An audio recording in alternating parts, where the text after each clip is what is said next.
السلام علیکم۔ N G Os کے معاشرے پر اثرات۔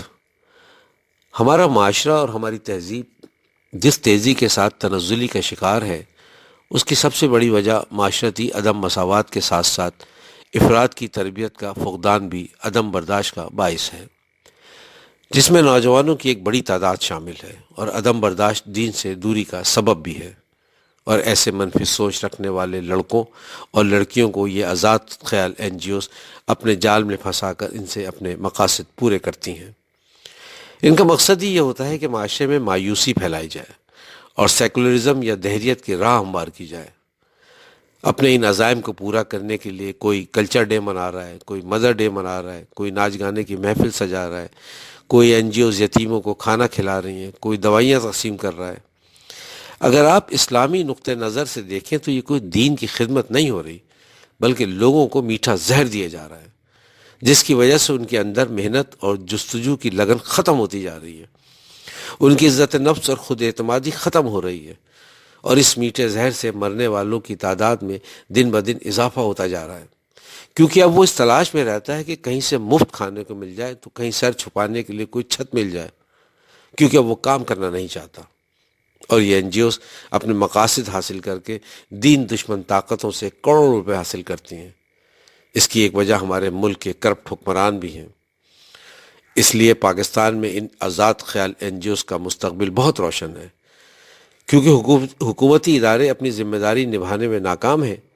اور یہ این جی اوز عوام کی دکھتی رگ پر ہاتھ رکھتی ہے تو لوگ ان کو اپنا مسیحا سمجھنے لگتے ہیں،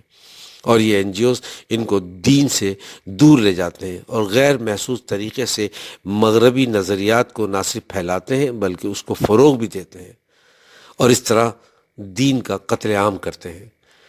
جس کا بنیادی مقصد مشرقی روایت، تہذیبی ورثہ، بالخصوص خاندانی نظام کو تباہ کر کے لوگوں کو مذہب سے دور کرنا ہے۔ اس مقصد کے لیے اسلامی تعلیمات میں ابہام اور فکری انتشار پیدا کر کے دین اسلام سے لوگوں کو بدظن کرنا شامل ہوتا ہے۔ بیشتر این جی اوز آزادی نسواں کے دل فریب نعرے بلند کر کے مادر پزر آزاد معاشرے کے قیام کے لیے سرگرم عمل ہیں۔ اس مقصد کے اصول کے لیے گھر سے فرار ہونے والی لڑکیوں کے تحفظ نسواں کے نام پر نہ صرف پشت پناہی کی جاتی ہے بلکہ انہیں مزید خاندان سے بغاوت پر آمادہ بھی کیا جاتا ہے، جس سے گھر سے بھاگنے کے کلچر کو فروغ حاصل ہوتا ہے۔ پھر یہ این جی اوز مذہب کو انسان کا ذاتی مسئلہ قرار دینے کی بات کرتی ہیں تو کبھی ریاست کو مذہب سے کوئی سروکار نہیں ہونا چاہیے کہ مختلف تعویلیں پیش کرتی ہیں، تو کبھی انسانی حقوق کا شعور پیدا کرنے کے نام پر اسلامی احکام و قوانین کے خلاف پروپیگنڈا کر کے نوجوان لڑکے اور لڑکیوں کو مذہب سے برگشتہ کرنے کی صحیح میں مصروف عمل رہتی ہیں، کبھی توہین رسالت کے قانون کا خاتمہ کا مطالبہ کرتی نظر آتی ہیں، تو کبھی قادیانیوں کو غیر مسلم اقلیت قرار دینے والی آئینی ترمیم کا خطے کا مطالبہ کرتی ہیں۔ دراصل یہی اسلام دشمن طاقتوں کے حقیقی اہداف ہیں،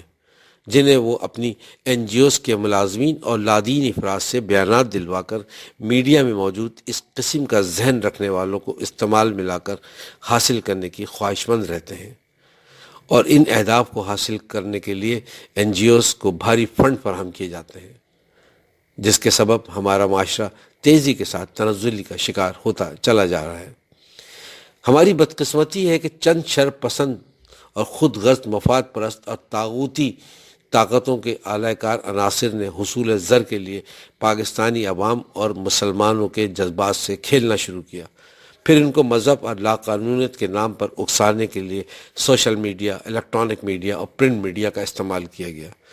ریاست میں موجود کالی بھیڑیوں نے ان کا بھرپور ساتھ دیا، ان کے جائز اور ناجائز مطالبات کو من و عن تسلیم کر کے طرفین اپنے دنیاوی مقاصد کو حاصل کرنے میں کامیاب ہوئے۔